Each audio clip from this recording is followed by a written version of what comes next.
நீங்க எதுக்காக வந்தீங்க? நான் ஏன் வந்தேனா? உழைக்கிறவனுக்கு எல்லாருக்கும் வணக்கம். நான் உங்கள் சக்தி. இந்த 10 படங்களை நீங்கள் பார்த்துருப்பீங்க. ஆனால் இதுக்கு பின்னாடி உண்மையிலே வாழ்ந்த மனிதர்களோட வாழ்க்கை இருக்குன்னு எத்தனை பேருக்கு தெரியும்? இந்த லிஸ்ட்டில் இருக்கிற சில உண்மைகள் உங்களை அதிர்ச்சி அடைய வைக்கும். வாங்க ஒவ்வொரு படத்துக்கு பின்னாடி இருக்கிற அந்த நிஜ ஹீரோக்களை பற்றி நம்ம டீட்டெயிலாக தெரிஞ்சுக்கலாம். இதில் நம்ம முதலாவதாக பார்க்க போகிற படம் 1987 ரிலீஸ் ஆன நாயகன் படம். இந்த படம் முழுக்க ஒரு பயோபிக் கிடையாதுங்க. ஆனால் மும்பையில் வாழ்ந்த பிரபல தமிழ் தாதாவான வரதராஜ முதலியார் அவர்களுடைய வாழ்க்கையால் ஈர்க்கப்பட்டு உருவான படம். அவர் ஒரு பக்கம் சக்தி வாய்ந்த டானா இருந்தாலும் இன்னொரு பக்கம் ஏழை மக்களுக்கு உதவி செய்தவர்னு நிறைய பேர் சொல்லுவாங்க. அந்த வாழ்க்கையை தான் மணிரத்னம் கமல்ஹாசனை வச்சு செம்மையா திரையில கொண்டு வந்திருப்பாரு. ஒரு சாதாரண சிறுவன் எப்படி மும்பையோட மிகப்பெரிய டானா மாறுறான், அதுக்காக அவன் கொடுத்த விலை என்னன்னு ரொம்ப அழுத்தமாக இந்த படம் காட்டும். இந்த படத்துக்காக கமல்ஹாசன் தேசிய விருதும் வாங்கினாருங்க. அது மட்டும் இல்லை, உலக புகழ்பெற்ற தி காட்ஃபாதர் படத்தோட கதை சொல்லும் பாணியிலும் தாக்கமும் இந்த படத்தில் இருக்கும். இந்திய சினிமாவோட எல்லா காலத்திலையும் சிறந்த படங்களில் இதுவும் ஒன்றா தாங்க இன்னும் இருக்கும்.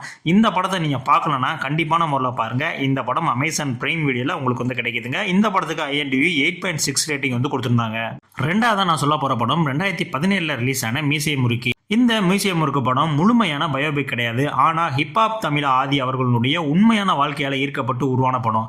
இன்று தமிழ்நாட்டில் எல்லாருக்கும் தெரிஞ்ச ஒரு இசையமைப்பாளரும் நடிகரும் இயக்குனருமா இருக்கிற ஆதி இந்த இடத்துக்கு வர்றதுக்கு பின்னாடி நிறைய போராட்டங்களும் நிராகரிப்புகளும் இருந்துச்சு.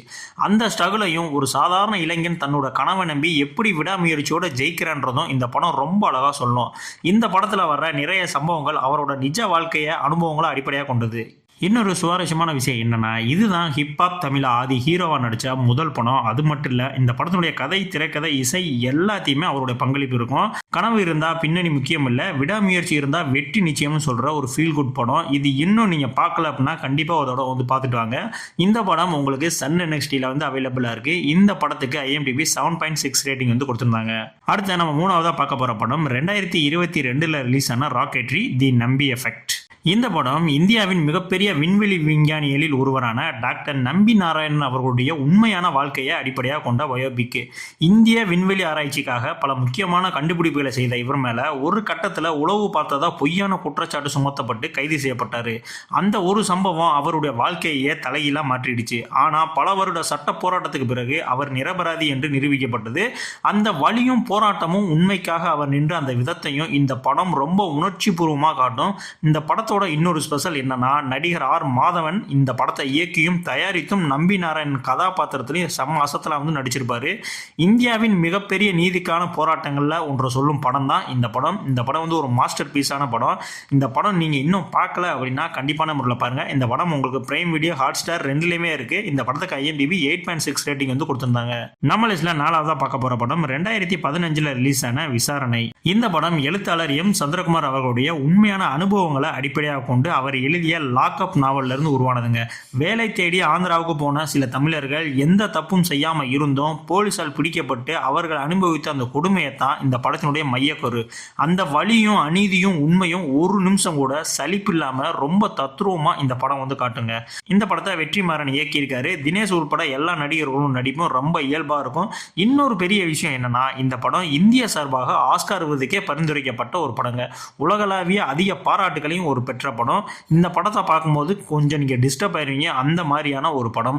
இந்த படத்தை நீங்கள் பார்க்கல அப்படின்னா கண்டிப்பாக பாருங்கள். இந்த படம் யூடியூப்ல ரெண்டில் அவைலபிளாக இருக்குது. இந்த படத்துக்கு IMDb 8.4 ரேட்டிங் கொடுத்துருந்தாங்க. அடுத்த அஞ்சாவதாக பார்க்க போகிற படம் 2024 ரிலீஸ் ஆன அமரன். இந்த படம் இந்திய ராணுவத்தின் வீர அதிகாரியான மேஜர் மூந்த் வரதராஜன் அவர்களுடைய உண்மையான வாழ்க்கையை அடிப்படையாக கொண்ட பயோபிக். தமிழ்நாட்டை சேர்ந்த இவர் நாட்டுக்காக உயிரிய பணயம் வைத்து பல ஆபத்தான இராணுவ நடவடிக்கைகளில் பங்கேற்றாரு. 2014 காஷ்மீரில் தீவிரவாதிகளுக்கு எதிரான ஒரு மிக கடுமையான ஒரு ஆபரேஷனில் வீரமரணம் அடைஞ்சார். அவருடைய ஒப்பற்ற தைரியத்துக்காக இந்தியாவின் உயரிய அமைதிக்கால வீர விருதான அசோக சக்ரா அவருக்கு வழங்கப்பட்டதுங்க. அந்த வீரமும் குடும்பத்தின் மீதான அன்பும் நாட்டின் மீது இருந்த அர்ப்பணிப்பும் இந்த படத்தில் ரொம்ப உணர்ச்சி பூர்வமாக சொல்லப்பட்டிருக்கும். இந்த படத்தில் சிவகார்த்திகேயன் மேஜர் மூந்த் வரதராஜன் கதாபாத்திரத்தில் அசத்தில் நடிச்சிருப்பாரு. அவருடைய மனைவியாக சாய் பல்லவி நடிச்சிருப்பாங்க. ஒரு உண்மையான ஹீரோயினுடைய வாழ்க்கை எப்படி இருக்கும் என்பதை ரொம்ப மனசை தொடுற அளவுக்கு இந்த படத்தில் எடுத்து காட்டியிருப்பாங்க. இந்த படம் நீங்கள் பார்க்கல அப்படின்னா கண்டிப்பாக பாருங்கள். இந்த படம் நெட்ஃப்ளிக்ஸில் அவைலபிளாக இருக்குது. இந்த படத்துக்கு IMDb 8.1 ரேட்டிங் கொடுத்துருந்தாங்க. அடுத்து நம்ம ஆறாவதாக பார்க்க போகிற படம் 2017 ரிலீஸ் ஆன தீரன் அதிகாரம் 1. இந்த படம் ஒரே ஒரு போலீஸ் அதிகாரியுடைய பயோபிக் இல்லைங்க. 1990களில் இந்தியாவையே அதிர வைத்த பவேரியா கொள்ளை கும்பலை பிடிக்க நடந்த உண்மை போலீஸ் ஆபரேஷன்களை அடிப்படையாக கொண்டு உருவான படம். இந்த ஆபரேஷனில் தமிழ்நாட்டில் ஐபிஎஸ் அதிகாரியாக இருந்த கே விஜயகுமார் ஒரு முக்கிய பங்கு வகிச்சார். அதே மாதிரி டெல்லி போலீஸில் டிசிபி எஸ்ஆர் ஜங்கிட் அவர்களும் பவேரியா கும்பலை பிடிக்க முக்கியமான பங்கு வகித்த அதிகாரிகளில் ஒருத்தர்.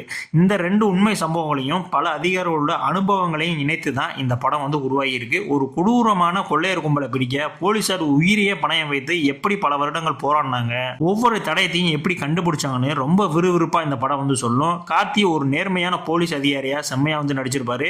இயக்குனர் எச் வினோத் உண்மையான வழக்கு ஆவணங்களை ஆராய்ஞ்சு இந்த படத்தை உருவாக்கி இருப்பாருங்க. இந்த படமும் நீங்க இன்னும் பார்க்கல அப்படின்னா கண்டிப்பான முறையில் பாருங்க. இந்த படம் ஹாட்ஸ்டார்ல இருக்கு, ஆஹா ஓடிடில இருக்கு, பிரைம் வீடியோல இருக்கு. இந்த படத்துக்கு ஐஎன்டிபி 8.2 ரேட்டிங் கொடுத்திருந்தாங்க. ஸோ கண்டிப்பா அந்த படத்தை வாட்ச் பண்ணி பாருங்க.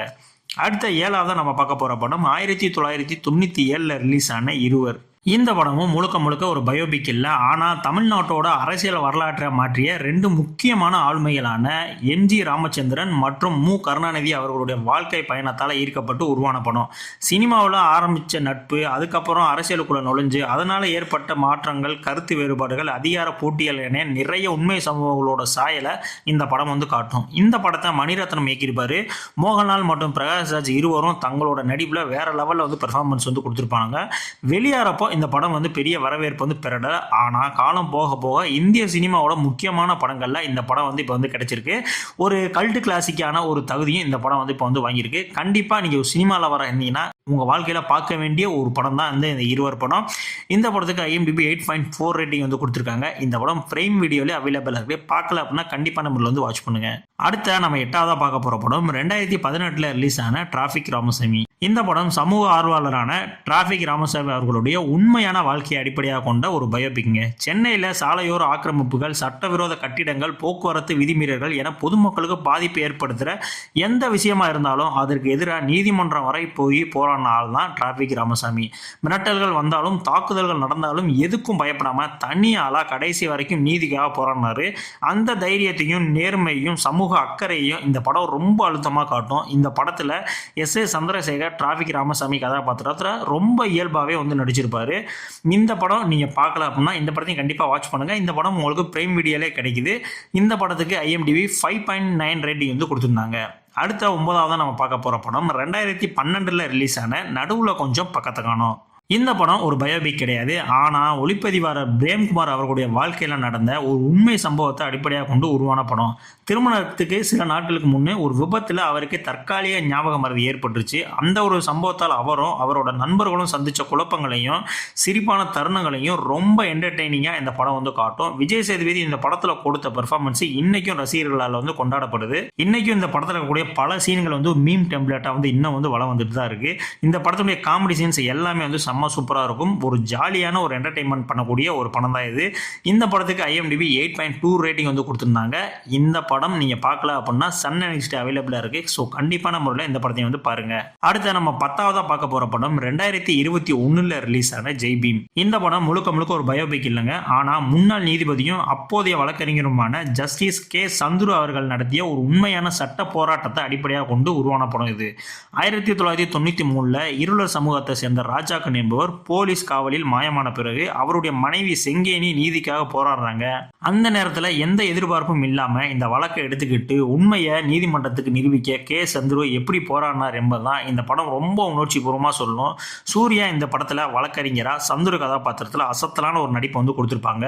உலக சினிமாக்கள்லாம் நீங்க பாக்குறீங்க அப்படின்னா கண்டிப்பான முறையில் இந்த படத்தை பாருங்க. உங்களுக்கு அந்த அளவுக்கு ஒரு ஒர்த்தபிளான ஒரு வாட்சா இருக்கும். நீதி எப்படி வெல்லும் அப்படின்றத இந்த படத்துல ரொம்ப சூப்பராகவே காட்டியிருப்பாங்க. இந்த படத்துக்கு ஐஎம்டிபி 8.6 ரேட்டிங் கொடுத்திருந்தாங்க. இந்த படம் உங்களுக்கு பிரைம் வீடியோல அவைலபிளா இருக்கு. நீங்க பார்க்கல அப்படின்னா கண்டிப்பா வாட்ச் பண்ணி பாருங்க. இப்போ நான் சொன்ன இந்த 10 படங்கள்ல உங்களுடைய பர்சனல் ஃபேவரட் என்ன, எந்த பயோபிக் உங்களுக்கு ரொம்பவுமே இம்ப்ரெசிவா இருந்துச்சு, செம்ம மேக்கிங்கா இருந்துச்சு அப்படின்னு உங்களுக்கு தோணுச்சு அப்படின்னா கண்டிப்பான முறையில் அதை கமெண்ட்ஸ்ல சொல்லிட்டு போங்க. பட் என்னுடைய பர்சனல் ஃபேவரட் எது அப்படின்னு கேட்டீங்கன்னா கண்டிப்பா நான் ஜெய்பீம் படமும் தீரன் அதிகாரம் 1 படம் தான் சொல்லுவேன்.